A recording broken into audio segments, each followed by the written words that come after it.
2 minutes.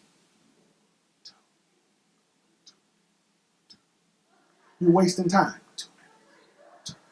I promise. Okay? All right, here we go. Here we go.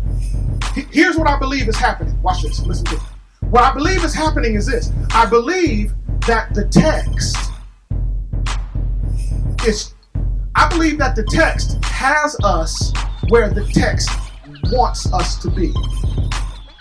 I believe that Jesus is teaching these two things, and he's teaching them that way because we need to be wrestling between those two things.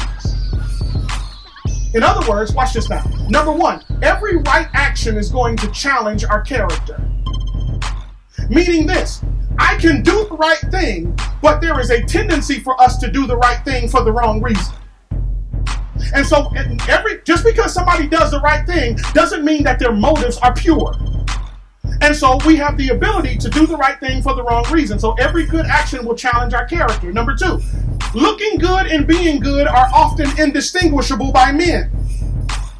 So somebody who looks like they love God and are for God and for God's people, that's one thing. But someone who's actually for God and for God's people and loves God, that's two. And sometimes it's difficult to tell the difference. And so what he does in verse 5 is for people who really love God. Chapter 6 is for people who struggle with showing righteousness and putting themselves in it. And what we need to do and what he leaves up to us is to balance between the two. And so what we have to fight at all times is we have to fight being seen and unseen at the same time. Which means you know you.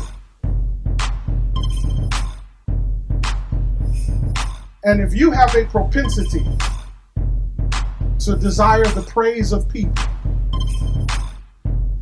you need to do what you need to do in secret.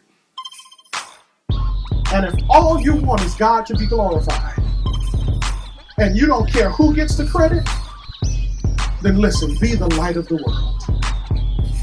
Because when people try to praise you, you're simply going to reflect it back to God.